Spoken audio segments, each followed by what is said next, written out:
That's what it's about. But I've got James Callaway here with me tonight. This event last year is the reason he's alive. The guy I was talking about last year, saying he went through trials and tribulations and struggles, and the reason he's alive is because of Pensacola, Florida. And the event we put on last year, he's here, and he asked me a minute ago, can I tell my testimonial? Can I save someone's life? And can I be that phone call to help somebody else? So please give me 4 minutes and 23 seconds so we can share James's testimonial. It won't be that, but I'm pretty precise. Ready? I don't know if it went quite that way, but we'll let him tell his story. My name is James Callaway. I was a staff sergeant in the United States Army. Medically retired after almost 19 years of service. Spinal cord injury and a brain injury. The Army came to me one day and they said, "You're done." I lost all feeling from my chest down. So I get out December 17th, 2014, and I'm at the VA hospital one day, and I'm walking through, and my Army Wounded Warrior rep looks at me and she goes, "You look like hell." And I was like, that ain't no pickup line to use, you know? So she says, "I'm going to send you to," at the time, Captain Lee Stuckey. He's got a project, and you need to go out there. So last year, about this time, I end up out here with a bunch of Marines, 1 or 2 Army guys, and it was like having a bunch of big brothers pick on me the whole time, you know? But it was a great time. I made a lot of friends, networked, and pick up my bags and I go home. I'm dealing with chronic pain, severe depression. Heck, I have a sign next to my toilet that reminds me to wipe. You know, that's how good my memory is. So I'm dealing with all this, and then I'm also taken away from all my brothers in arms.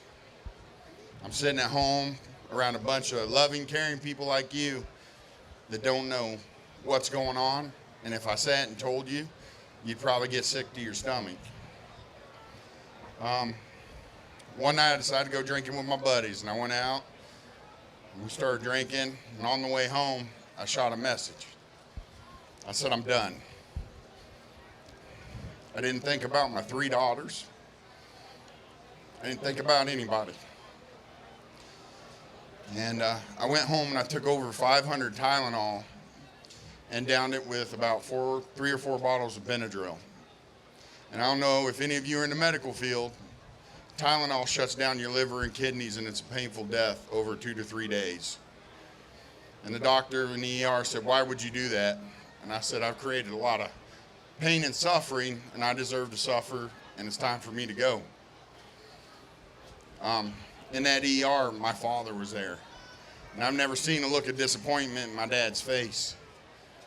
And I'd fall asleep for about 2 minutes, and I'd wake up screaming. My dad's a 5-time tour non-vet, and he looked at me and said, "I've never seen the evil in someone's eyes I've seen in yours." And I said, "That's because you can't understand, Dad. It's a mental and physical pain that you'll never know. And when these guys come out here, we ain't got to talk about it. I can look at Captain or Major Stuckey. I can look at Colonel Dave Glassman over there. We ain't got to talk. It's a feeling of comfort." I spent 36 hours in the hospital getting my kidneys and liver flushed in hopes that I wouldn't hit renal failure or need to be on dialysis. And everybody's heard everything about the VA. Well, they did a good job. They kept me here. They still monitor my enzymes and stuff to make sure I haven't done irreparable damage they can't find yet. But that night I sent that message out, and I don't know who, I don't know how many, but one of my best friends from high school was a trooper that showed up to my house. And after I was coherent enough, he said half of Camp Lejeune tied up all the switchboards of 911 in the state of Missouri. He said if it wouldn't be for them, you wouldn't be here today. And it's the God's honest truth. If it wasn't for Dave Glassman and for Lee Stuckey here and the great people of Pensacola, because I'm not going to leave you guys out. You helped make this possible. I wouldn't be standing here my 5-year-old, my 3-year-old, my 1-year-old daughter would be dadless. So if at any time you think that this doesn't make a difference, you're wrong. Go up and talk to one of these guys wearing an AHERO hat, the Leahs, the Justins, the Jameses, and we'll tell you. It makes a big difference to us. And I don't know if you guys realize it or not, there's a serious plague that is hindering our nation. And it's the fact of we ask young men and women to go fight a war for us, and they come home to hopelessness, and at a rate of what they say is 22 a day, one every 54 minutes. Think about that. As you've been sitting here today, one every 54 minutes is taking their life. And to be frank, that's bullshit. It's got to end. And through programs like this, it will end. And that 22 number is very low to the real number.